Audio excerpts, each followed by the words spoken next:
નમસ્તે મિત્રો, આ ખેડૂત માર્કેટ યુટ્યુબ ચેનલમાં તમારું સ્વાગત છે. મિત્રો, જૂનાગઢ કૃષિ યુનિવર્સિટીના તરખડીયા હવામાન કેન્દ્ર દ્વારા તારીખ 16 એપ્રિલનું બુલેટિન જાહેર કરવામાં આવ્યું છે. આજે વાદળછાયું વાતાવરણ રહેવાની શક્યતા છે, તેમજ રાજકોટમાં આજે પણ ગરમીનો પારો ઊંચો રહેવાની શક્યતા છે. જ્યારે અમરેલી જિલ્લાની વાત કરીએ તો આજે અમરેલી જિલ્લામાં તારીખ 16 એપ્રિલના મહત્તમ તાપમાન 39 ડિગ્રી અને લઘુત્તમ તાપમાન 27 ડિગ્રીની આસપાસ રહેવાની શક્યતા છે. તેમજ વાતાવરણ સૂકું, ગરમ અને મધ્યમ વાદળછાયું રહેવાની શક્યતા છે.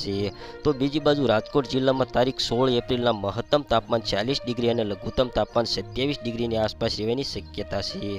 તેમજ વાતાવરણ સૂકું, ગરમ અને મધ્યમ વાદળછાયું રહેવાની શક્યતા છે. જ્યારે દ્વારકા જિલ્લામાં તારીખ 16 એપ્રિલના મહત્તમ તાપમાન 31 ડિગ્રી અને લઘુત્તમ તાપમાન 26 ડિગ્રી આસપાસ રહેવાની શક્યતા છે.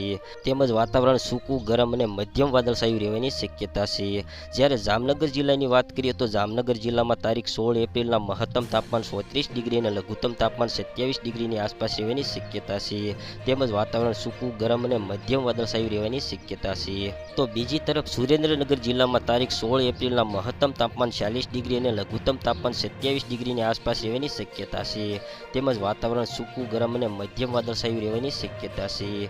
મિત્રો, વિડીયો પસંદ આવ્યો હોય તો વિડીયોને લાઇક કરો, શેર કરો અને હજી સુધી આ ખેડૂત માર્કેટ ચેનલને સબસ્ક્રાઇબ ન કરી હોય તો કરી લો, જેથી નવા વિડીયો તમારા સુધી પહોંચતા રહે.